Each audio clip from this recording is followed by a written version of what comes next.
Why do some chili plants recover instantly while some others really struggle? Good afternoon, good evening, good night everybody. Hope you're doing well. Happy Tuesday to you all. It is Tuesday the 12th of May 2026 and it is day 86 of the chili grow up. Now we've just transplanted the ghost pepper here. It's doing really well and I see no issues with him bouncing back after that transplant because we've done minimal stress. But what I'd like to talk about today a little bit is just how some chili plants bounce back from stress like immediately, and some of the other ones we've got have just stopped growing, or it's taking weeks, they're stalling. Now, I've been doing a bit of research and a lot of it comes down to the genetics, the root behaviour, the leaf structure, and of course our growth strategy. So let's dive into this a little bit. I hope you're doing well. I hope you've had a great week so far. Lucy's just having a snooze. She's full of eggs, aren't you, kid? Hey? Full of eggs, aren't you? Yeah. Let's do this. Let's get into day 86. Make it a pull. Pull.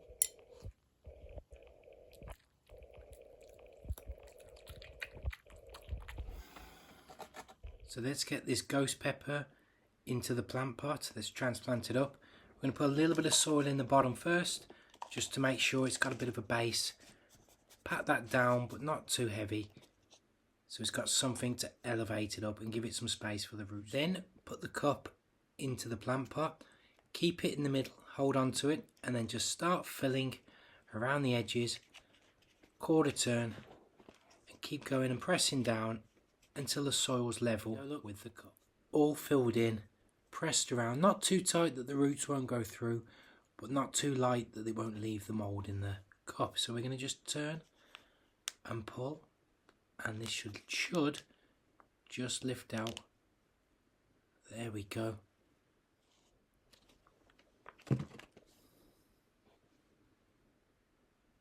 So should fit nice and easy with just a little push.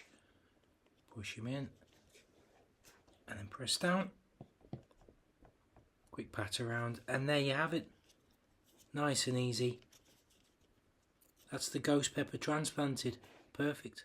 Now, transplanting chili pepper plants or any plants from smaller cups into bigger pots is going to cause some stress. Now, a plant recovering from stress needs 4 things.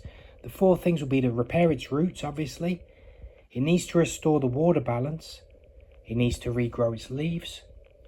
And it needs to restart that nutrient uptake from the soil.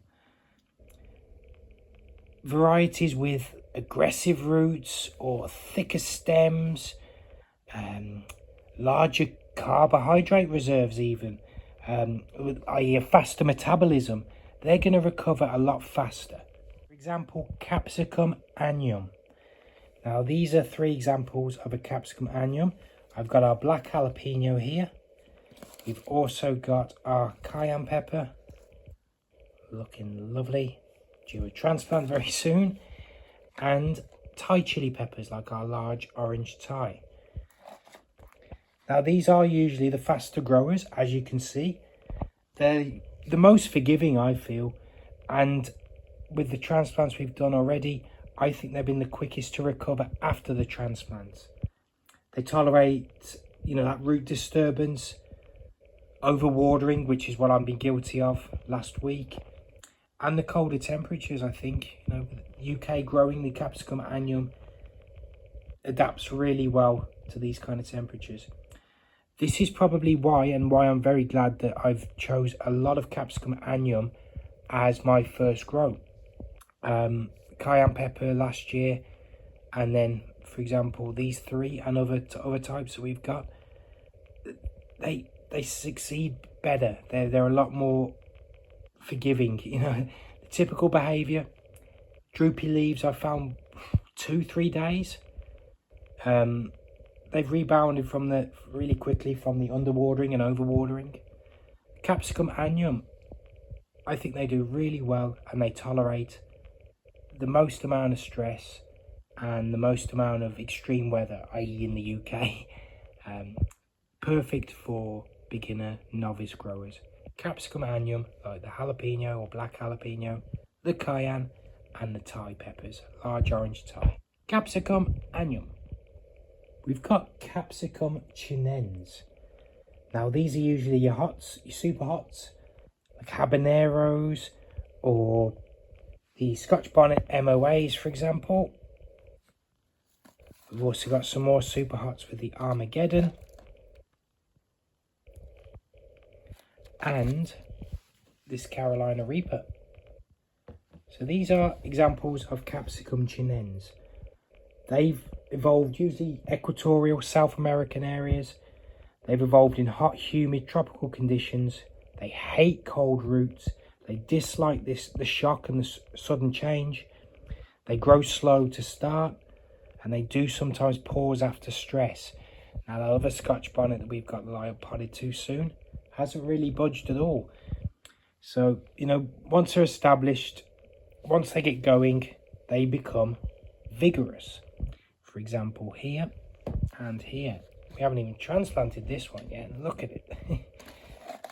So the typical behaviour, transplant shock can be about 1 to 2 weeks. Any cold nights or below 15 degrees Celsius, that's just going to completely stall the growth. Overwatering can really ruin that, as we've seen with a lot of these plants when I did the overwatering. Recovery is slow and steady.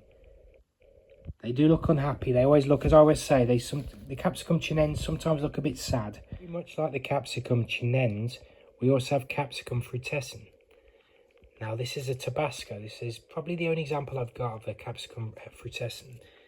Very much like the Chinense, hates the cold, hates cold roots, doesn't like the change, growing slow early, and you know, they can sometimes look sad, unhappy, but they bounce back really vigorously. Like these Tabascos, all three of the Capsicum Frutescens are doing excellent. I want to talk about a Capsicum Baccatum. I've got two types of the Capsicum Baccatum. Like the striped peppers, we've got the Sugar Rush Peach Stripey, and I've just picked up this Zebrange.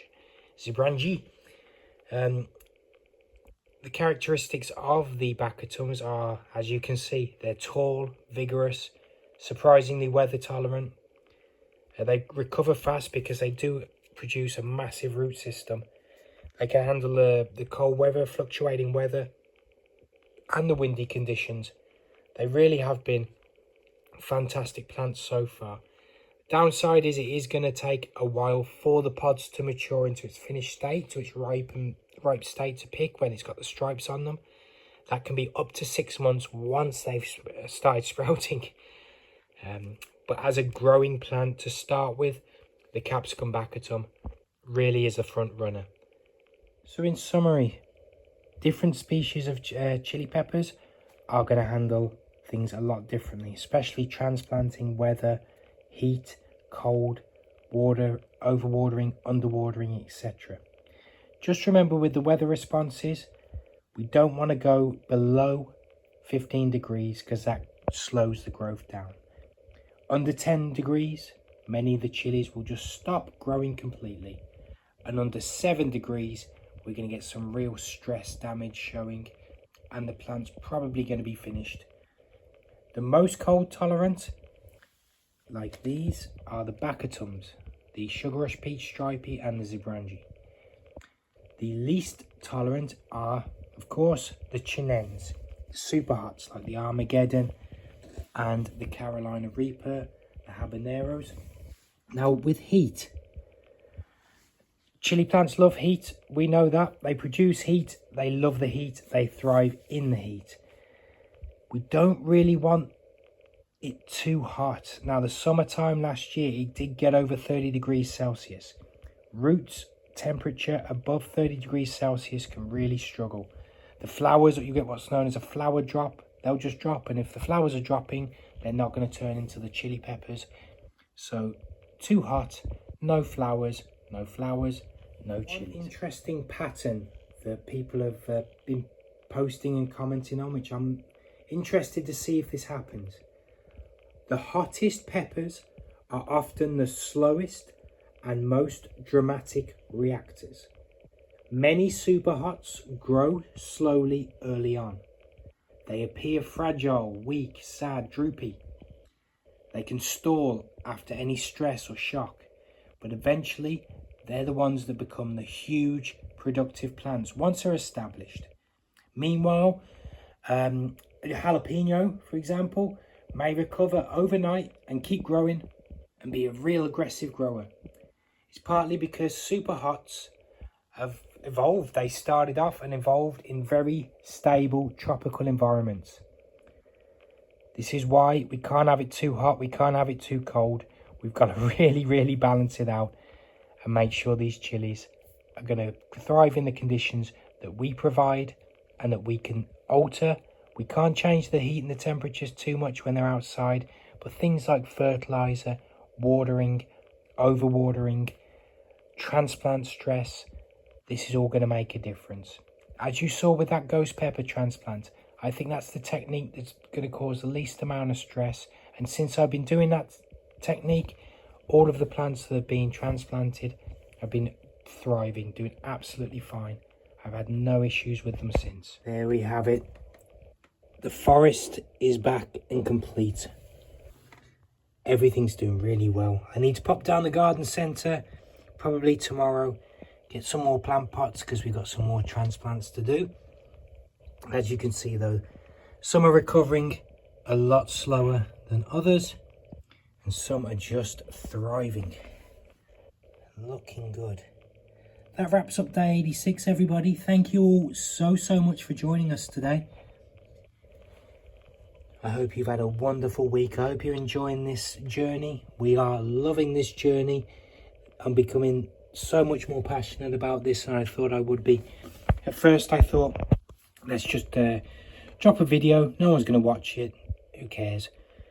The comments, the emails, I mean, we're at 98 subscribers. I can't get over it. Thank you for taking the time out to check us out today. If you have enjoyed this and you do want to continue watching us on our journey, our daily videos from seed to harvest, please drop us a like, drop us a subscribe, drop us a comment, questions, anything you want to see, anything you don't like, anything you like, just let us know. Tell us how your day's going. You're struggling with anything, let's be a community that helps each other out. I want organic food and organic minds for everybody. But just thank you for tuning in today. I hope you're having a wonderful week and everything's going the way it should be for you. Thank you all so much. You take care of yourselves. Make sure you look after me, myself and I, because no one's going to throw you a lifeline if you're drowning.